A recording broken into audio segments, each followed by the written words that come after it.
নমস্কার, চিটিস কিচেনে আপনাদের সকলকে স্বাগত জানাই। কেমন আছেন সবাই? আশা করছি খুবই ভালো আছেন। আজ বানাবো বাসন্তী পোলাও। তার জন্য আমি এখানে এই কাপের মেজারমেন্ট করে 3 কাপ চাল ভালো করে ধুয়ে নিয়েছি। আমি এখানে বাসমতি চাল নিয়েছি। আপনারা যদি চান তাহলে গোবিন্দভোগ চাল দিয়ে করতে পারেন, তাতে কিন্তু টেস্ট আরও ভালো হয়। একই প্রসেসে দিয়ে দিলাম আদা, কাঁচা লঙ্কা বাটা।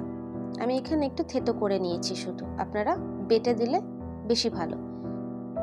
আমি এখানে কোনো রকম ফুড কালার ব্যবহার করছি না, তাই দিয়ে দেব হলুদ গুঁড়ো কালারের জন্য, আর দিয়ে দেব ঘি।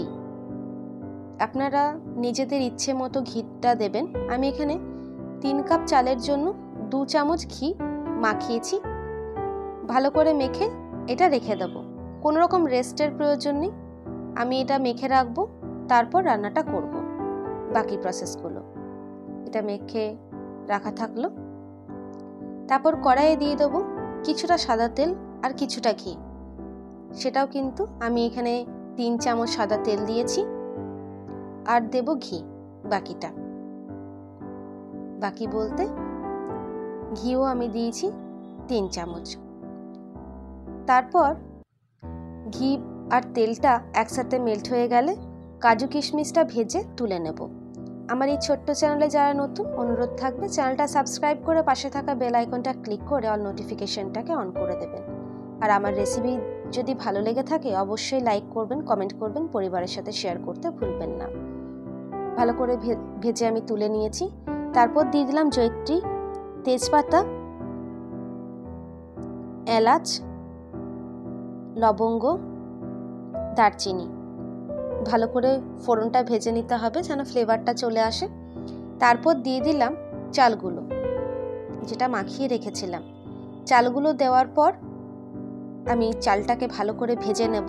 ভালো করে ভেজে নেব বলতে ওই মিডিয়াম ফ্লেমে আমি 2 মিনিটের জন্য ভেজেছিলাম। বেশি ভাজারও কিন্তু প্রয়োজন নেই, তখন দেখা যাবে সিদ্ধই হলো না। 2 মিনিটের জন্য ভেজে নিয়েছি। তারপর এখানে 3 কাপ যেহেতু চাল নিয়েছি, তাই তার পরিমাপে আমি 6 কাপ জল দেব। তার বেশিও দেব না, তার কমও দেব না। আর এতটা ঝরঝরে হবে আপনারা দেখলেই বুঝতে পারবেন, আর টেস্টও কিন্তু দারুণ হবে। পরিমাণ মতো জল দিয়ে দিয়েছি, মিক্স করে দিলাম। তারপর দিয়ে দিলাম নুন, পরিমাণ মতো নুন দেব, আর দিয়ে দেব চিনি। আমি 3 কাপের জন্য 4 চামচ চিনি ব্যবহার করেছি, টেবিল স্পুন বড় চামচের। আর এখানে কাজু কিশমিশটাও দিয়ে দিলাম। আপনারা চাইলে চিনির পরিমাণটা বাড়াতে পারেন। আমরা যেহেতু চিনি একটু কম খাই, তাই চিনি কম দিয়েছি। নুন ঝাল মিষ্টি ছিল। তারপর ঢাকা দিয়ে রেখে দেব এটাকে, যতক্ষণ না পুরো জলটা শুকিয়ে যাচ্ছে। আমার ওই 7 থেকে 8 মিনিট সময় লেগেছিল, একদম লো ফ্লেমে। ভালো করে জলটা কমে গেছে। তারপর আমি এটাকে ঢাকা দিয়ে রাখবো আরও 3 থেকে 4 মিনিটের জন্য, তাহলে কিন্তু ভালো হবে। দেখতেই পাচ্ছেন সিদ্ধও হয়ে গেছে ভালো করে।